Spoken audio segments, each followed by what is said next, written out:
Wonderful. We're all here. Thank you for Mhm. joining us today, everyone. We have mass attendance, which is great. All right. So this panel today will focus specifically on the portfolio requirement for application, but we're happy to answer any questions regarding the application itself or graduate study here at RISD. Today's conversation is all about helping you to gain insight into preparing a strong portfolio at the graduate level of study. You'll hear directly from our faculty panelists today on what they're looking for, common pitfalls to avoid, and the best way to represent yourself in the application. With that, I will turn it over to our faculty today to introduce themselves. Sean, take it away. Hi, I'm Sean Salstrom, the grad program director and department head of Glass. Perfect. Leslie? Hi, I'm Leslie Baker. I'm the department head and graduate program director of ceramics. Great. Mina. Hi, I'm Mina Hassan. I am the grad program director and faculty in painting. Nice to be here. Awesome. Thank you so much for being here today. Mm. All right. I have some icebreaker questions to start us off with, but throughout this entire session, feel free to start typing your questions in the Q&A section of Zoom. We will try to get through as many questions as we can within this hour. But don't be afraid to put any sorts of questions in there. This is what this session's for. A lot of people will probably have the same question as you. All right, to get us started, when you're reviewing graduate applications, what makes a portfolio stand out to you in the right way? Who would like to touch on that question first? I can start. I think the portfolios that stand out are ones that are speaking to us through the work and something where we're seeing a voice of somebody's work that is not just assignment-based projects. Maybe something that is not strictly multiples or many views of the same work, but actually a diverse kind of assortment of work that really shows some thinking. And we can get into what that might mean if people are interested. Great, Sean. Thank you. Yeah. Leslie, Mina, any thoughts on that? I can go. Because this kind of counts towards one of the questions that will probably come up is especially like for media specific, ceramics and glass. We often get asked if everything needs to be of that media. And the answer is actually no. But what we're looking for, at least in ceramics, is a consistency of what the work is or what the work is about. For an example, one of our current first year graduate students didn't have access to a ceramic studio for the last 2 years. So he switched to painting, but wanted to do ceramics. But we could see that there was a consistency with what he was doing within his 2D work that he could translate to 3D work once he got access to a studio again. So probably about half of his portfolio was actually painting, but it made sense when he explained why he had switched to that media. So there just needs to be, for us, a really kind of consistent direction. It's not more about seeing that you know how to do everything. We kind of assume you know how to do a lot of things at this level, but it's more that where do we see that you have the potential to kind of launch once you get into the program? Great. Thank you, Leslie. Yeah, totally agree with everything that's been said. In terms of like the body of work, definitely not looking for, a portfolio that's like the same iterations of the same kind of painting. And we're also open to all media, but definitely from through the lens of painting. But yeah, it's a portfolio that kind of demonstrates the artist's perspective and point of view, the kinds of larger questions they might be asking, something that kind of shows us how you're thinking through what you're making and doing. So there's an element for sure of like material and technical skill, but also, experimentation and inventiveness. and playfulness is part of it too. Yeah, a rigorous inquiry, basically, to be nice and vague about it. Yeah, I would add on to that too. Just sense of curiosity is also really important, at least in our department. And so tacking on to also what Leslie was saying, the discipline that you're coming from doesn't have to be the same discipline, but we want to get to know you and how you're thinking through that. And so I think it's all I agree with everything else too. But I think curiosity is really important. Fantastic. Thank you. Sean, there was a follow-up question to something that you had mentioned. This particular person's interested in hearing more about what you meant by works that show thinking. Well, we're usually so maybe that's like what Mina was saying, the questions you're asking from your work, and it's showing that there's an idea behind it. We're a fine art program, and so we're dealing a lot. We're coupling the visual arts with conceptual art, and we're coupling skills with thought-based projects that all start with an idea. And I love that the way Mina put it about what questions you're asking, because that's how we usually frame it.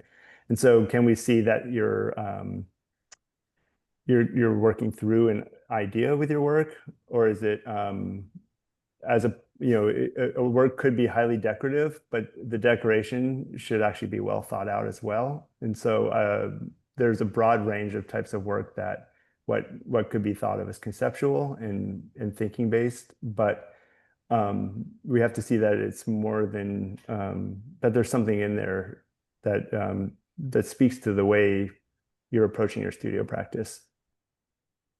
Great. Thank you, Sean. I could follow up too with that, because there's also your opportunity of the statement and how you're writing that. It's all one package. When we're looking at the applications, it's not that we're just looking at portfolio or just looking at something. They all support each other, and even getting down to the letters of recommendation, how people who know you can also talk about how you approach your work and what the work is about. But I don't miss that opportunity of how do those all connect. I mean, you don't have quite as much control over the letters, but you do have control over, how you talk about your work and why you're interested in specifically, graduate programs, or moving up to that next level of a graduate program. That's great. Thank you, Leslie. And you make a really good point. I know everyone always hears that portfolio is the most important element of the application, but we do really review the application holistically. So everything we take everything into consideration. And as Leslie made a point about, like, you can't control the letters of recommendation, this is one of the tips that I add during our admission sessions, is that when you're asking faculty or former employers to write you a letter of recommendation, make sure you're asking people who can write you a strong letter of recommendation. Somebody who's going to put care and thought into it. It does make a huge impact on the application. All right, we have a really great question in the Q&A. This person is an art director, graphic designer, trying to showcase 13 years of professional work. They're curious about the best way to organize their portfolio. Is it more effective to present work chronologically to show progression, or group by project type or medium to emphasize versatility? Any takers on that one? I can go. That's a really good question, though, because Yeah. that does play in a lot. Like, there's kind of no right answer. Like, I kind of would say go with the flow. It does not need to be chronological, but I would, when we're looking through those slides where it's like 1 through 20, we're scrolling through, so we can see everything at once as a page. But then know that we'll be just scrolling through. So it's like, what is that lead in? And it's fine to go anyway. Like, if you want to start with early and go to end with, the recent work. But I would definitely say start with something that draws us in. But yeah, Yeah, I would it is a also, good question, and I'm not giving a good answer. yeah, well, I would say, having sat on a lot of different juries and panels, where the application is all different types of formats, one of the pieces of advice I usually give my students is, that first image we see has got to be pretty strong and compelling. And then the last image we see has to be really strong and compelling as well. And so there's all kinds of different strategies that people go for in terms of the order of the works that they're showing. But you just have to, I think the most important thing is you have to be representing yourself and the breadth of the work that you want to share. Um, and yeah, and I think start off with a really strong image and end with something that's either really strong or extremely current. That's another strategy. But I would like also Leslie said, there's no cookie cutter like one answer. I would also highly recommend having somebody else look at them. It's possibly one of your references. If you're still in school, a colleague, a co-student, but have somebody else go through them and get their impression, because they may see something you're not, because you're so close to the work that sometimes it's hard to back away from it. And sometimes a photo of a work is way better than the work, if that may sound bad, or so you may have something that's just the best thing you've ever made, but the photo can't do it justice. It's a hard thing, like with larger scale work or installation. So sometimes you have to do some little wiggle with the actual images versus the actual work, which sounds counterintuitive, but may That's not. really, really good advice. Yeah, especially I feel like just like practicing because it's kind of like a little artist talk that you're going to be giving in the interview. So just practicing talking alongside the images will probably tell you a lot about the order that you would like them to be in. You don't want to waste time having people scrolling through your deck, right? You want to be able to like land on the ones that are important when the time is right. Um, yeah. Perfect. Thank you. Mina, this was a follow-up question for you. When you say there shouldn't be many of the same type of painting, if they are part of one project, could they be similar, like distinct projects, but the pieces within each are similar? Yes, of course. That statement could be interpreted in many different ways.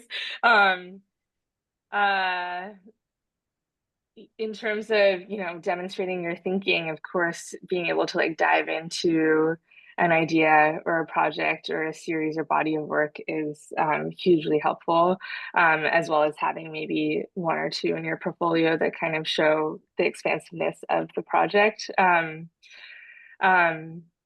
but I guess I meant like I've definitely seen some applications where it's maybe more of a marketable kind of approach to a body of work where it's like slight variations on the same painting. Um, that might be like useful for like 3 slides or something, but might not be useful for 10 to 20 slides is all I mean. You really want to make sure that we can get a sense of how your practice can grow, right? So we're not like looking for like a really tight body of work that's like ready for Gagosian or whatever. Like, we want to make sure that there's like room in your larger questioning to kind of reconsider and rework your positioning within the medium of painting or whatever medium you're working in, and how your kinds of um, uh, questions are like dealing with contemporary art issues as well as art historical issues, which inevitably will mean a little variation, but there's all sorts of different degrees of how artists work. Some artists are really, really focused in on a specific thing, like if Morandi showed up with like a bunch of paintings of still lifes, that you can like see a lot of variation within a very like tight criteria. I don't know if that makes sense. Yeah. Great. Excellent. Thank you, Mina. All right. So this is a question about recommendation letters. What breakdown would you recommend we get letters of recommendation from? 2 from previous professors, 1 from a previous employer, or a different combination? Well, again, I think there's probably no right answer. I think it depends on your placement in the arc of your career too. If you're just coming out of an undergrad program, I would expect to at least see one recommendation from your current professors. I think for people that are coming out of programs that don't have any of their professors' recommendations, that puts up a little bit of a red flag potentially. Um, but other than that, I would say it's probably whoever you feel could best serve you. Again, there's really I don't think there's a right or wrong answer. I couldn't agree more, Sean. Yeah, we get people from different places in their life. Some people graduated 15 years ago and maybe don't have that connection to faculty anymore. In that place, it's anybody who can speak to your ability as an artist or a designer, whether that's an employer or somebody who has, seen your work or, a colleague. But again, the important thing is a strong letter of recommendation. Make sure they can write that for you. I think part of what we look for in the recommendations are so helpful in terms of better understanding like the character of the applicant. That's kind of the place where that can really come through versus like the statement and the portfolio, which are more curated. So yeah, you want people, definitely a faculty member would be great. You want people who like know you as a person and can kind of speak to your character and the way you are within a community of other makers, because you're going to be working really closely with you're going to be immersed in a world of amazing makers. So you want to make sure that you're open to being in conversation, potentially collaborating, being challenged, also like willingness to challenge your cohort and your peers. These are all things that recommenders can really speak to, especially. Yeah. Great, thank you. This is a good question about multiple images for one project. How should somebody negotiate the number of works when working in sculpture? For example, should it be 2 to 3 images per piece? Perhaps you can speak to this within each of your disciplines about what you like to see in regards to this. I can go since you guys have been doing all the talking. I think it's just about giving us enough so we can understand the piece. But we don't want a portfolio where we're only seeing, you have 5 images of one piece, so we're only seeing 4 pieces. So it's really a choice of how can you relay as much information about what you're making or doing to get it across. So I would typically say if it's a larger piece or an installation type of work, that there's like one overall piece and maybe 1 or 2 details if you can get away with it. Sometimes it's important to have more, but it's really about, is it communicating enough that we understand it? We don't need to see everything typically of every piece, but is it enough so we actually understand what is happening within that piece? So that's my recommendation. Great. Yep, couldn't agree more. Yep. Perfect. All right. Mina, you mentioned previously an artist talk style interview process. Can someone speak on the process at a high level? What happens after we submit an application and what steps follow?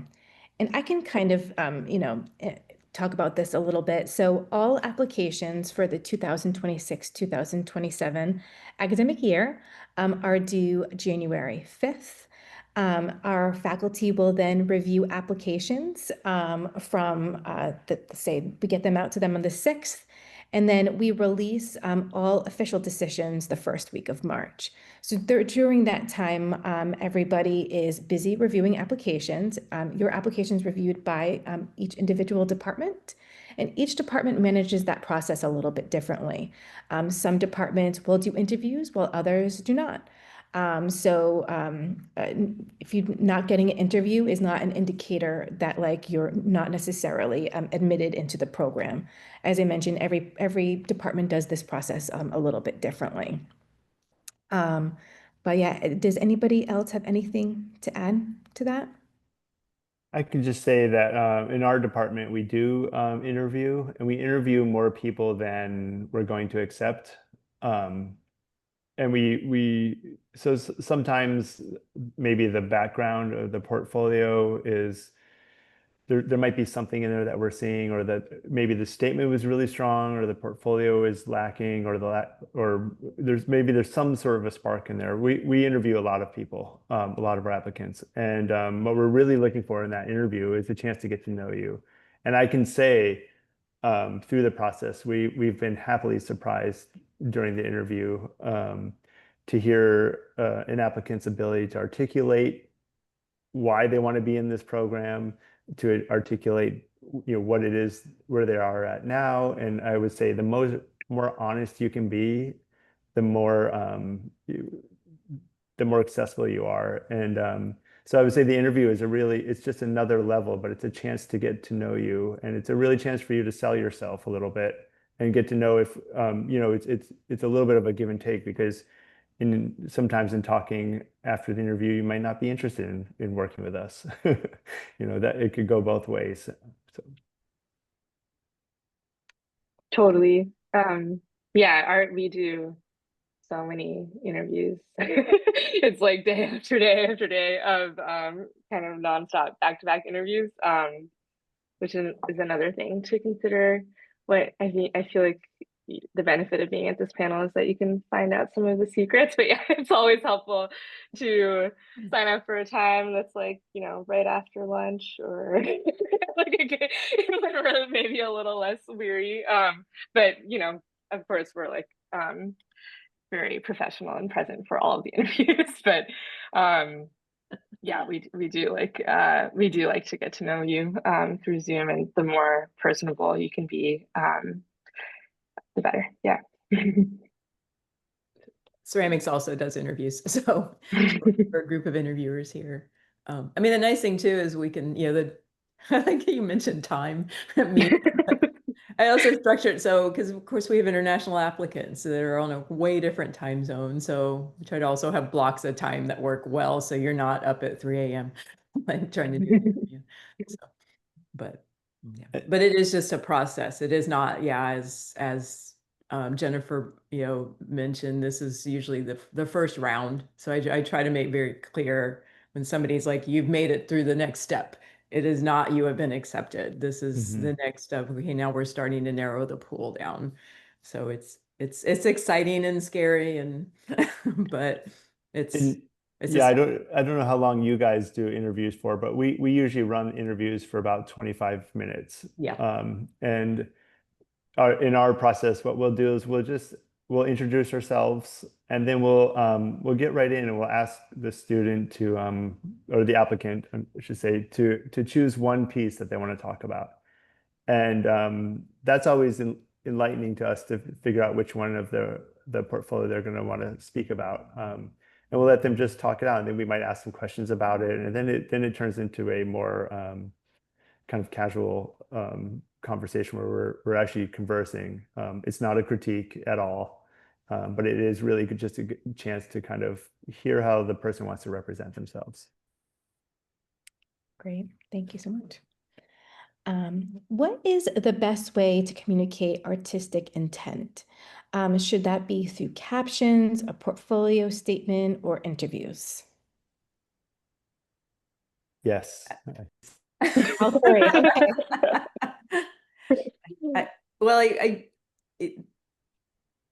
Hold the interview last, because you've got to get to that stage. So it is a balance between, don't go crazy in the portfolio, because we can only read so much, but give us enough. I mean, I'm always looking, obviously, don't get your dimensions right, things like that. I am always curious about, especially if it's mixed media, or if there is something If there's video involved or something, there a little more of an explanation behind it. But don't go crazy on that, because hopefully we're understanding the overall intent from your statement. So don't go, you have that opportunity within the portfolio to have a little like explanation, but don't make it another epic, right, thing that we need to read. Great. Thank you, Leslie. And I'm actually reminded of something that Leslie had mentioned, and I just wanted to do a little plug for one of our other events.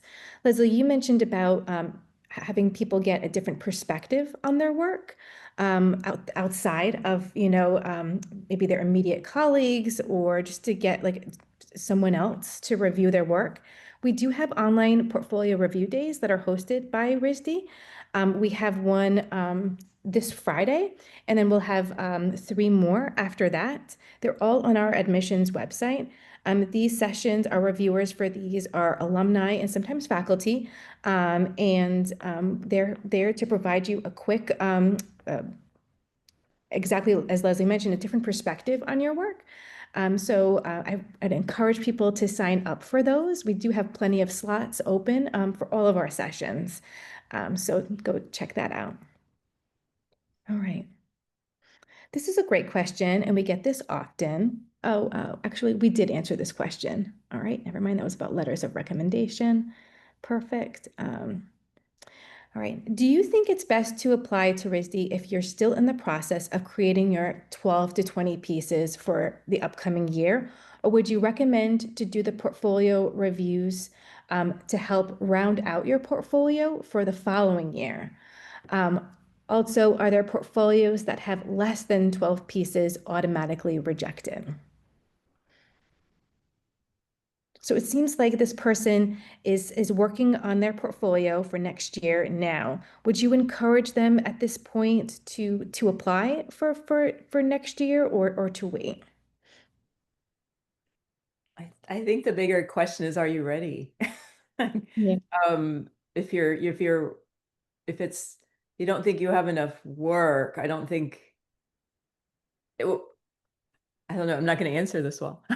No, it's like, do you want to take a year to make more work, or are you really ready for graduate school?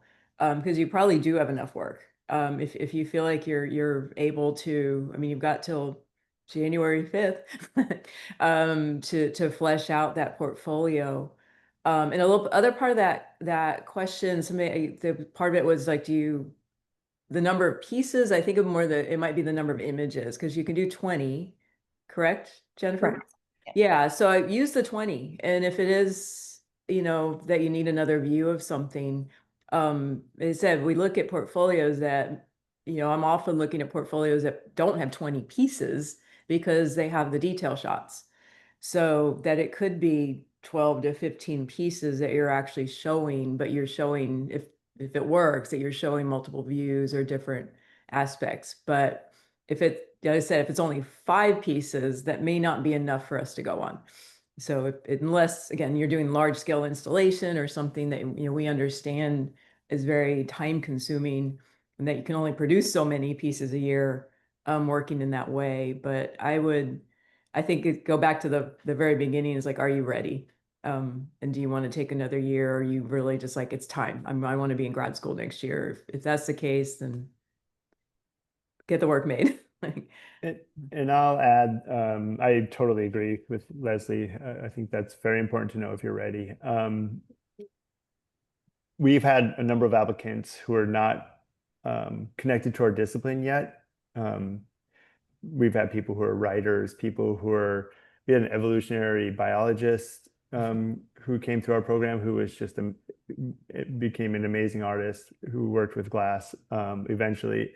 And so I think when people are thinking about the portfolio, one of the things that we run up against when people are not coming with a background in the discipline is that they feel compelled sometimes to put a piece. Let's say I'm in glass, that they need to show that they've done glass. So they may have taken one little community workshop and they made a little cup, a little wonky cup. We don't need to see that. That's not important for us. What's really important is to learn where you're coming from. And if you can share enough of where you're coming from your background, through you know, what we're calling the portfolio, but it could be a curated sample of your past work or other disciplines. While you're able to articulate why you want to study in the particular discipline, then that is viable for us. That's so cool, Sean. Um, and in terms of like repeat, we always have at least a handful of people who are applying again year after year. And it's nice to follow folks as their practice develops. It's not nice to see the same application repeated year after year. So if you're, I totally agree with what Leslie said. If you're ready, then you're ready. But if you're not and you want to wait a year, that's not going to hurt. You only get one shot at grad school. You're not, it's like 2 years. It's really quick. You want to come in ready to go. So don't waste it. I don't know. Great, excellent, thank you. This question, I wonder, this person asking if the panel would have any suggestions on how images and the short descriptions in the portfolio should work together. Their work is more conceptual, but they're afraid of explaining too much explicitly. I'm always a fan of a good title. I think a lot can be said in the title. Great. And I think short descriptions, being able to articulate in a very simple manner is a skill.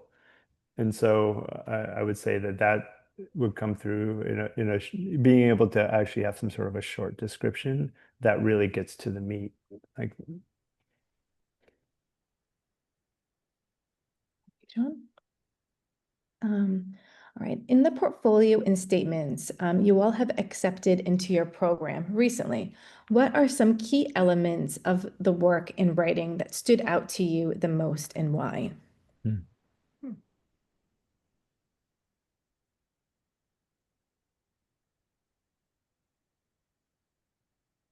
That's a hard one. Go back to think about that. But I think this kind of goes back to what we started, the first question that we started with a little bit in regards to, what you're looking for, Yeah. what's standing out. I mean, I would say being willing to really present a deep dive. If it's just a really general statement that could apply to anything, then it doesn't, makes it hard to understand where the work is going. I'd honestly said, I talked about reading, but I'd rather see one that's a little long versus a little short. But really coming from,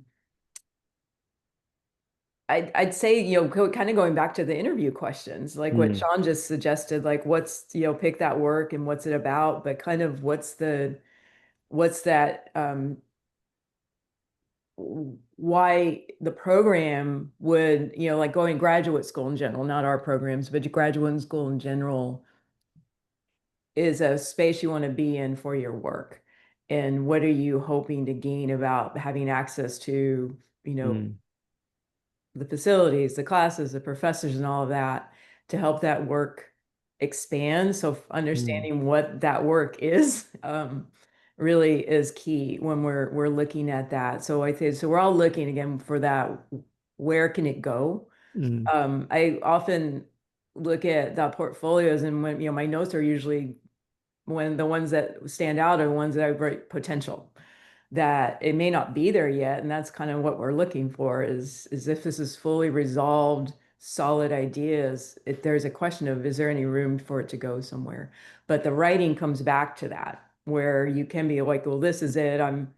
We have currently one of our first year grads, I'll go back to that example, very competent work and came in, but within the statement, they talked about actually wasn't working and why they needed the environment. They're like, I know this part doesn't work.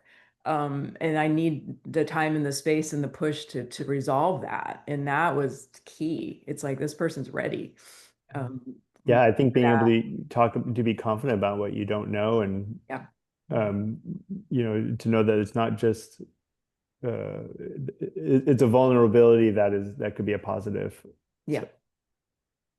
Huge. Yeah, totally Yeah. agree. Also, I think the statement is a nice place to kind of talk about how your like life and work might intersect. Maybe not exclusively, like definitely talk about the work too, but a lot of people are coming from such specific, unique kinds of backgrounds and experiences that kind of like showing how you build a practice out of your life experiences can be those are like the statements that stand out to me. But it's not exclusively the way necessarily. Yeah. Yeah. Yeah. And I would also say, adding in some specificity as to why you're applying to the particular program. Glass is a fairly small discipline around the world, and there's a lot of different programs. Each one of them is very different. And so we like to know why they're applying to our program. That shows a little bit that you've done a little bit of legwork and some background checking. Means that shows us a little bit of you have some ability to do some research on some level. All of that stuff is really helpful. Great, thank you. We've kind of touched upon this already, but this person specifically wants to know, from your perspective, what are ways in which an applicant undergoing a career change by applying to RISD can make their application stand out? Mhm.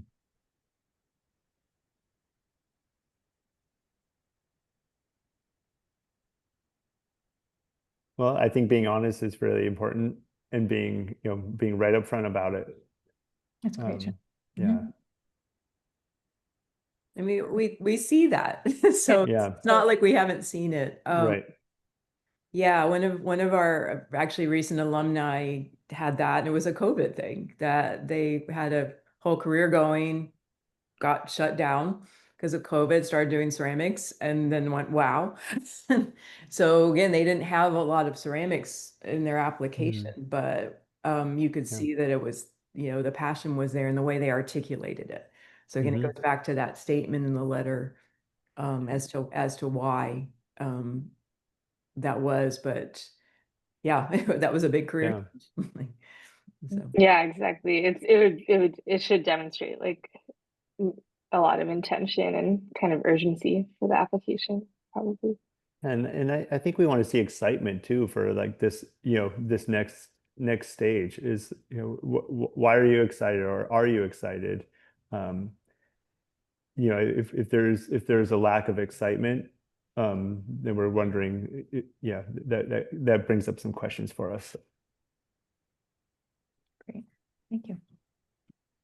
All right, I have a question here. This is one that we get often. Is it better to show a wide range of skills in the portfolio, just to like, hey, I have this skill and I want to show it to you?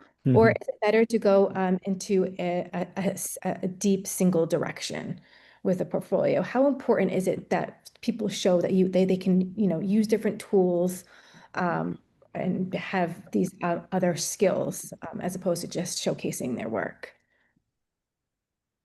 I can start. I think it's it's always nice to know what people are potentially coming to the school, what they're bringing with them. So it's always good to know that. I think more importantly is the work itself at the moment. If you can talk about the skills through the work, that's one thing. But if it's skill for skill's sake, if that's not what your work is about, if that's not the main reason of your work, then I would tuck it into the statement somewhere, and maybe even the CV or something like that. So. And we were also seeing what classes you've taken, like Yeah. through your transcripts, because Yeah. it is also a part of the application. So, because I would say, like for ceramics, if you're doing figurative sculpture, I don't need to see your wheel thrown work. I can see you took wheel throwing, or you maybe you didn't. But if that's something that plays in, but if it's not part of your work, I don't need to see it. Focus on what it is that you think you want to launch with when you get to a program. That's great, thank you. And RISD is like a great place to gain skills, Mm, so yeah. like if you don't have any, you will get them here. Yeah. Excellent. All right, let's see here. This is more of an application question and financial aid question, and I'm happy to answer this. But if you wanted to chime in on what this looks like for your areas, this person wants to know if there's any fully funded positions like teaching assistantships for the master's degree program. And I'll just touch upon this briefly. At the graduate level, all applicants, international or domestic, are eligible for fellowships and assistantships. When you're completing your application, after you submit it, there'll be a very important form in your applicant status portal for you to complete. It will be the RISD Institutional Financial Aid form. If you want to be considered for aid, you want to fill that out. But generally, awards vary from program to program, but generally don't cover the full cost of attendance. I believe everybody here does have assistantships that are part of the program. I'm not sure if you wanted to touch base about how those assistantships work within each of your area. Sure. So every grad student does a TA-ship every semester, which you are paid for. So you work, it's like an amazing opportunity actually to work with the undergrad RISD painting students who are just what Angela Dufresne calls them, like the Ferraris of our students. They're just like really incredible makers. And you work really closely with the faculty member through the semester doing that. And then in addition to those teaching assistantships, we have like a host of additional jobs that you can get within the grad program, like being on the visiting artists committee or being a liaison between like me and the class, designing posters, whatever, et cetera, et cetera. There are a whole number of different jobs. Yeah. Yeah, I think it's pretty much the same here. Again, but they don't cover the full cost of tuition. There is opportunity. It's not guaranteed, but there's an opportunity once you get into school that on your second year you could teach a class during winter session. There's an opportunity to apply for that as a possibility, and that is a fairly well-paid additional pay that you would get during winter session, and it changes every year. But again, that's competitive though. It's competitive against the pool of other applicants in the grad program who will be applying and based on what classes are available. But so it's not a sure shot that you would get that, but there is an opportunity to, and there's two versions of courses you could potentially teach during winter session, which one is kind of a department core course that is based on skills that you may have and that you're able to, if you have, so this is one place where skills would be important, your ability to transfer knowledge of skills to an undergrad population through a winter session course. In that case, the syllabus is fairly well established by the department. We work with you and just how to go about the structural aspects of teaching it. The other version is a grad self-design course where you would design something based on your own research and your own interests. And then again, it's highly competitive, but there are a few spots for that. Great. Excellent. Thank you, Sean. All right. And then we also have a student employment office as well. An admissions office, we hire students all the time. Actually, a lot of students. We have tour guides and that work for us. We have people who help in our office. So there's other opportunities to support your study here as well. It is though definitely not. That's a really good point, Sean. It does not cover tuition. It's not like it won't be a significant amount of money. It'll help maybe with your rent kind of thing. But yeah. And RISD does offer a certain number of Society of Presidential fellowships that are fully funded. Again, it's highly competitive, and all the grad program directors look at the applicants that are coming in, and we nominate. We meet as a group and we nominate a few of them each year. So there's a very limited number of people who will, based on need and merit, who will get consideration for that. Great, Thank you, everyone. All right. Mm. Specifically for painting, can you speak to any common shortcomings that you see in a portfolio?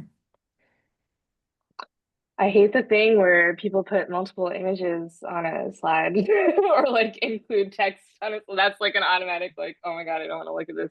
And it's honestly really hard to even look at any work that way. But you know, there's usually only 5 people who something like that make that mistake. And it basically is just, you know, masking a insecure, it's overcompensating for lack of strength in the portfolio, you know. So really let the work kind of do its job, and make sure your images are good, and that the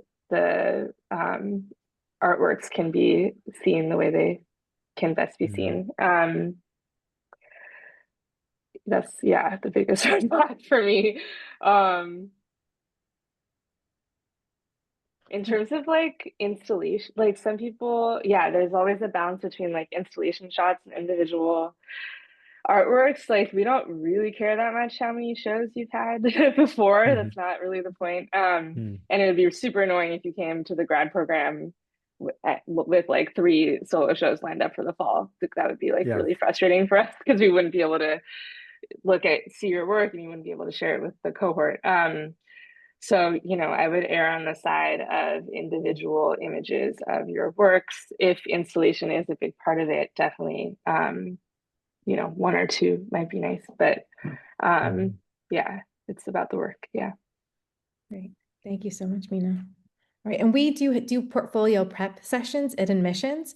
We go through the whole mechanics of how slide room works, how the reviewers are. We have like screenshots of how our reviewers see images in slide room, and we really hit it home when we tell people no multi-page PDFs.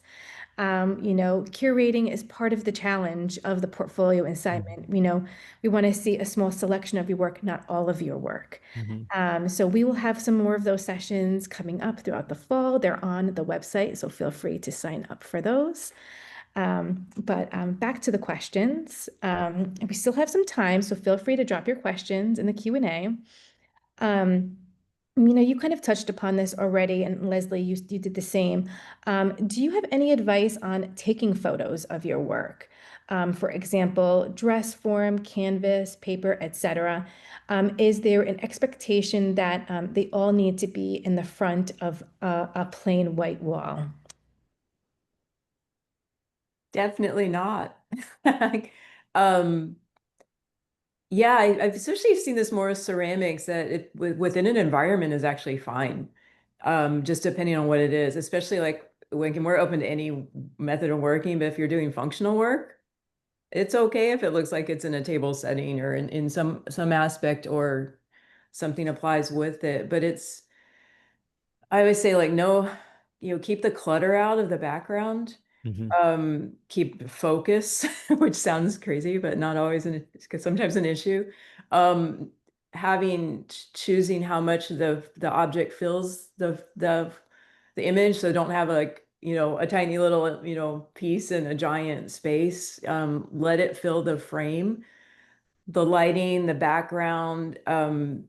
Just, you know, you really want, typically you want the background to just disappear and you're just looking at that photo. Definitely not the old wrinkle sheet thing. Still see those sometimes. Like, just pay attention. There's places, I mean, you can buy graduated background paper from, you know, B&H Photo that actually looks fantastic. You don't need some crazy fancy light setup. It's a big difference between 2D and 3D photographing. I have a really hard time actually photographing 2D work because I'm so used to 3D. Glass is a totally another thing. But again, you might want to work with somebody if you don't have access to those facilities. You know, do a barter, like find a photographer and trade them a piece for some good photos. But yeah, I'd look at that. I'm actually going to recommend looking at our Instagram if you want to see, because this is the RISD, I think it's RISD.ceramics. They just showcased our new first year grads, and I realized a lot of those images were images that they used because it's the work they made before they got here. You know, they're showing the new incoming grads, and it's their portfolio images. So I would not look at them so much even for the work, but look at the photos of the work and see what they've done. And those were things where we were looking at the work and not the background. So that's my advice. But we do that every year. We showcase the incoming grads. So if you want to see it, I mean, you can look at what type of work got in, but also how they are documented. Excellent. Thank you, Yeah, Leslie. I think in terms of, sorry, I just want to say, in terms of like, because I think there's always a question about whether to like, if it's a painting, right, whether to crop into the edge of the painting or leave a little room around the work. It kind of depends on the physicality of the thing. So if like the edge of your painting is nice and there's like a glop of paint there, then definitely like include some of the wall. In terms of like, you know, a clean white wall versus a studio wall, again, it's kind of like whatever helps your work and our understanding of it as a object in space. So some people do like work that is really involved in like digital imagery, right? So like on a screen, it might kind of collapse as like a digital image. So that might be a good case to include a little bit of the wall around the work, at least for a couple images. Um, yeah, yeah, yeah. Great. Thank you. Yeah. All right. So this person has another question about the letters of recommendation. Everyone said that your references should speak to your art. So I'm guessing that means don't use a professional reference. What are your thoughts on professional references that don't speak to someone's necessarily artistic ability? I'll disagree with that. Okay. We want to know what kind of community member you're going to be. So if how you are professionally, that it work ethic, you know, if they're talking, that's going to tell us how you're going to be within the studio. If somebody's worked with you and they understand, you know, how you are within that environment, your self-initiated, you know, like if you're self-motivated, you're self-disciplined, how you get along with others, how you contribute to a community. That's a lot of it. How you learn so much from your colleagues, you know, your fellow students, you know, really contribute to what you learn well beyond what I think the professors offer. So we are looking at who's going to be a good community member. And if they can address that, we can see enough. I mean, we need to still understand, you know, how you apply within your artistic thing. But we have had that. Again, Jennifer mentioned, we may have somebody who's been out for 15 years and that is the environment that they've been working in. And so they need a reference that talks about that. I mean, we still need somebody that can speak to it. It could be you've been working with a gallery or you've been working with, you know, at an art center. It doesn't have to be a professor, but if it's a range of people that can somehow, you know, between the three letters, give us the full who you are, then that can work. If they can balance out how they're speaking about you, that would be great. That's great. Yeah, we're looking at like one of the things we're interested in when you're coming here is what kind of student are you going to be? What kind of, like Leslie said, what kind of community member you're going to be? What are you going to offer the community in terms of your presence? And what are you going to demand of the community in terms of your presence? And all of that kind of stuff starts to paint the bigger picture about the completeness of this applicant. I have this question for Mina, but I'm going to touch upon an application note on it before you answer, Mina. This person has a question about large scale pieces. Is it helpful to have a person in the image? I will say, if you haven't already, start your application now and start playing around with SlideRoom. In SlideRoom, there is a description section in there, and you can put information like medium, size of the piece. So that can help, you know, the reviewers get a sense of the piece itself. But Mina, do you want to speak to how that works? Yeah, totally. I mean, exactly. I was gonna say, we look closely at the dimensions and materials that you're using. you know, if you're don't just say oil on canvas if you have like soap in there, you know, include the soap if you want.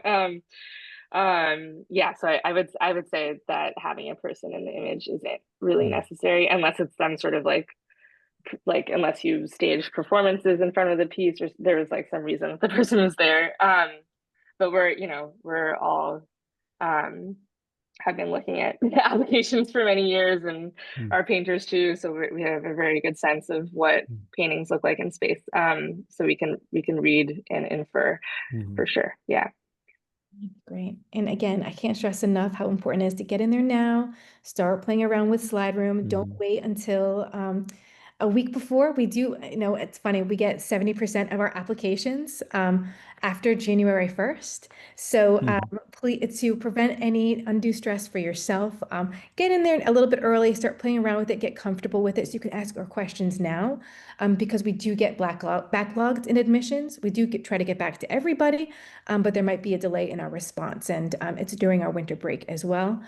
So just get in there now, start playing around with it. All right, we are just about out of time here, but I just want to thank everybody for being here today. We have a hard stop at 11, but if you have any questions that weren't answered in this session, feel free to send them to admissions@risd.edu. We're happy to answer them for you or attend one of our other upcoming sessions. We'll have 2 more panels for the MFA programs between now and November.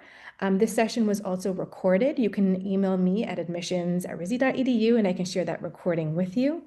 But with that, I want to thank our panelists today for joining us. Thank you, everybody. I appreciate your time.